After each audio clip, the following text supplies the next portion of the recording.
नमस्कार किसान भाई, आप सभी का the farming guide YouTube channel में मैं आकाश बहुत बहुत स्वागत करता हूं। तो किसान भाई, आप मेरे पीछे देख रहे हैं सोयाबीन की फसल है। अभी के समय में क्या हो रहा है कि बड़ी मात्रा में बारिश चालू हो रही है और इसकी वजह से हर दिन या ज़्यादा बारिश गिरने के कारण क्या होता है कि हमारे जो मौसम है उसमें ह्यूमिडिटी ज़्यादा पैदा होती है। तो इस समय क्या होता है कि हमारी जो फसल है सोयाबीन की, उस पर अलग अलग कीटक हो या अलग अलग रोगों का अटैक दिखाई देता है। तो इनमें से एक रोग मतलब किसान भाई पीला मोजैक वायरस या ग्रीन मोजैक वायरस। तो ये इस वायरस की वजह से हो या इस रोग के कारण क्या हो रहा है कि हमारी सोयाबीन की फसल को खतरा महसूस हो रहा है। तो इस वजह से हमारे किसान भाई को बहुत ज़्यादा नुकसान होने के चांसेस बढ़ गए। तो ये रोग है क्या, इसको किस तरह से हम पहचान सकते हैं, इसके आने का, इस रोग के आने का पीछे का कारण क्या है, इसको कंट्रोल करने के कौन से तरीका का इस्तेमाल करना चाहिए, उसके बारे में किसान भाई आज की इस वीडियो के माध्यम से हम पूरी डिटेल जानकारी लेने वाले हैं। तो जो किसान भाई चैनल पर नए, चैनल को सब्सक्राइब जरूर करें और इस वीडियो को अंत तक देखिए किसान भाई, जिससे कि आपको पूरी जानकारी मिल सके। तो चलो वीडियो शुरू करते हैं। तो किसान भाई, ये एक बैक्टीरियल डिसीजेस है। अब हम ग्रीन मोजैक वायरस के बारे में जानेंगे।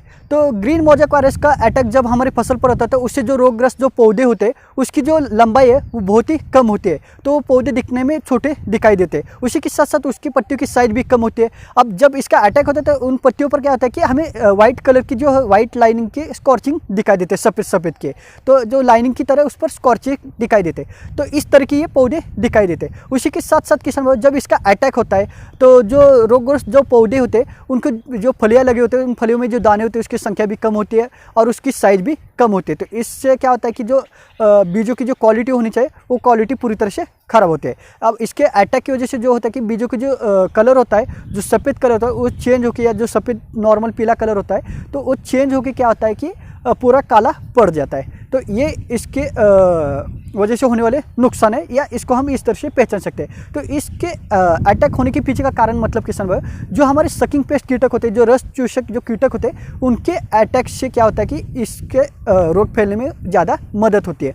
तो इस रोग जो है कि इससे क्या होता है कि हमारी जो फसल है लगभग उसमें 25 से 50% तक नुकसान होने की चांसेस है। तो इस वजह से इससे हमारी फसल को बचाने के लिए हमें बहुत ज़्यादा ध्यान देना पड़ेगा। अब हम जानेंगे कि येलो मोजैक वायरस के बारे में। तो येलो मोजैक वायरस मतलब इस रोग का अटैक जिस फसल में, सोयाबीन की फसल में होता है या जिन पौधों पर होता है, तो इससे रोगग्रस्त जो पौधे होते हैं उससे क्या होता है कि जो उसका कुछ हिस्सा छोड़ के, हरा हिस्सा छोड़ के बाकी सारा हिस्सा पीला पड़ जाता है। इसके जो इसका जब अटैक होता है तो ये पीली पड़ी जो पत्तियाँ होते हैं वो साइज में, मतलब उसकी चौड़ाई भी बहुत कम होते हैं। तो इस वजह से क्या होता है कि जो फसल है उसकी ग्रोथ नहीं हो पाती, तो वो फसल लगभग हमें बहुत ही छोटी साइज के दिखाई देते। तो इसी के साथ साथ किसान जब इसका अटैक होता है तो उससे क्या होता है कि जो पौधा है हमारा, उसमें जो फलियाँ होते हैं, उस फली में जो सोयाबीन की जो दाने भरे होते हैं उसकी संख्या कम होती है, उस दाने की साइज भी बहुत ही छोटी होती है। तो इससे क्या होता है कि हमें आने वाले समय में जो उपज मिलने वाले उसमें बढ़ोतरी नहीं होती है, हमें नुकसान उठाना पड़ता है। तो इसके अटैक से क्या होता है कि उस फसल की ग्रोथ नहीं हो पाती, दानों की साइज नहीं बढ़ती, तो इससे हम किसानों को बड़ी मात्रा में नुकसान उठाना पड़ता है। तो इसी के साथ साथ किसान, इसके पीछे का कारण क्या है, मतलब इसके जो रोग है इसके फैलने का पीछे का कारण है किसान वो सफ़ेद मक्खी। सफ़ेद मक्खी के कारण ये इसका फैलाव बहुत ही तेज़ी से हमारी फसल में बढ़ता है। अब ये रोग इतना घातक है किसान भाइयों कि इससे, इसका जब अटैक होता है तो उससे हमारी फसल में लगभग 5% से लेकर 90% तक नुकसान होने की चांसेस दिखाई देते हैं या देखे गए हैं। तो इस वजह से इससे हमारी फसल को नुकसान से बचाना बहुत ही जरूरी है, नहीं तो हमारे आई हुई फसल पूरी हाथ से चली जाती है। तो इसका ज़्यादा तो असर किस समय हमें शुरुआत की स्टेज में, फसल की शुरुआत की स्टेज में दिखाई देते हैं, या जब हमारी फलियाँ लग जाते हैं हमारे सोयाबीन की फसल में, तब इसका ज़्यादा असर हमारी सोयाबीन की फसल में दिखाई देता है। अब इसको कंट्रोल करने के क्या क्या तरीके की समय, उसके बारे में आप पूरी डिटेल जानकारी लेंगे।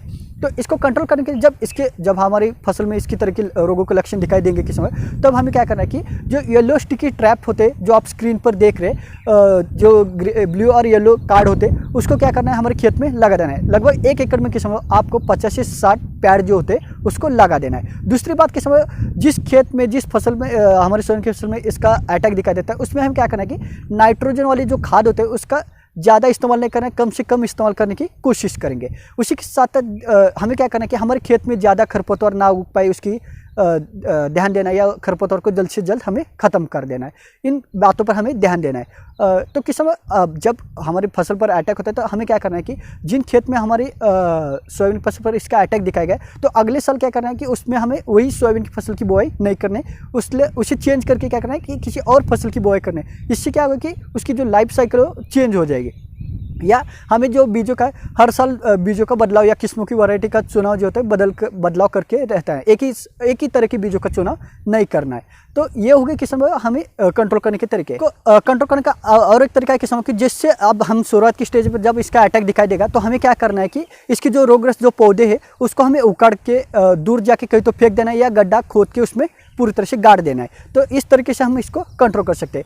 तो किस समय ये होगी जानकारी कंट्रोल करने की। अब इसको हम केमिकल तरीके से किस तरह से कंट्रोल कर सकते हैं, दवाई का इस्तेमाल कर सकते हैं। तो किस समय उसमें क्या करना है किस समय आपको कि एक्ट्रा नाम की दो दवाई आती है मार्केट में, जिसमें कि थाइमिथोग्राम 25% WG फॉर्मुलेशन में जो दवाई आती है उसका इस्तेमाल किस समय आपको 20 लीटर पानी के लिए लगभग 10 ग्राम का इस्तेमाल करना है छिड़काव के लिए। या आप आलिका का इस्तेमाल कर सकते हैं, जिसमें कि किसान भाई थाइमिथोग्राम प्लस लैम्बडा सालिसिलिन कंटेंट आता है। इस दवाई का भी इस्तेमाल किसान भाई आप छिड़काव के लिए कर सकते हैं। लगभग 20 लीटर पानी के लिए आपको 20 मिली दवाई या आप 10 मिली दवाई भी इसका इस्तेमाल कर सकते हैं। उसी के साथ साथ किस्म आप और एक दवाई है जिसका नाम है सोलोमन किस्म। आपको सोलोमन के बारे में मैंने इसके पहले वीडियो बनाई है, आपको उसके बारे में डिटेल जान के चाहे तो आप हमारे उस वीडियो पर जाके पूरी जानकारी ले सकते हैं। तो सोलोमन में किस्म बीटा साइक्लोथ्रिन प्लस इमिडाक्लोप्रिड कंटेंट आता है, जिसका इस्तेमाल हमें छिड़काव के लिए लगभग 20 लीटर पानी के लिए 15 मिली दवाई का इस्तेमाल करना चाहिए। तो इनमें से किसी भी एक दवाई का इस्तेमाल आप किस समय छिड़काव के लिए कर सकते हैं। तो जब आप इसका छिड़काव करते हैं तो क्या होता है कि हमारे जो रोग है, जो सोयाबीन पे आने वाले जो रोग है उसको हम कंट्रोल कर सकते हैं। क्योंकि हमें क्या करना है किस समय को इसको कंट्रोल करना, इस रोग को कंट्रोल करने के लिए हमें क्या करना होता है कि रस चूसक जो कीटक है या जो सफ़ेद मक्खी है उसको कंट्रोल करना जरूरत है। जब हम उस कीटकों को कंट्रोल करेंगे तो हमारी फसल पर किसी भी तरह का वायरस का या जो वायरस है उसका अटैक नहीं होगा, या होगा तो हम उसको कमी नुकसान होने से पहले ही हम उससे हमारी फसल को सुरक्षित कर सकते हैं। तो किसान भाई आज की इस वीडियो के माध्यम से मैंने जो आपको जानकारी दी जिससे कि हम जो हमारी सोयाबीन की फसल को जो नुकसान हो रहा है, जो वायरस की वजह से नुकसान हो रहा है, तो उससे आप अपने इस तरीके का इस्तेमाल करके आपको अपनी फसल को सुरक्षित कर सकते हैं और आने वाले समय में एक अच्छी खासी उपज ले सकते हैं। तो किसान भाई आज की वीडियो में मैंने जो जानकारी दी आपको, वो आपको जानकारी अच्छी लगे तो वीडियो को लाइक जरूर करें। इस वीडियो को ज़्यादा से ज़्यादा किसान व्हाट्सएप ग्रुप में शेयर करें, जिससे कि हमारे जो अन्य किसान भाई उनको भी लाभ मिल सके। तो किसान भाई आपकी इस वीडियो के बारे में या किसी अन्य वीडियो के बारे में या आपको किसी चीज़ के बारे में जानकारी चाहिए हो तो मुझे नीचे कमेंट बॉक्स में टाइप करके ज़रूर भेज दीजिए। किसान भाई आज के लिए इतना काफ़ी। जो चैनल पे नए, चैनल को सब्सक्राइब जरूर करें, बाजू में दिए बेल आइकॉन को जरूर प्रेस करें, जिससे कि आपको नई वीडियो की नोटिफिकेशन मिलती रहेगी। तो फिर मिलेंगे एक नई वीडियो में नई जानकारी के साथ। धन्यवाद।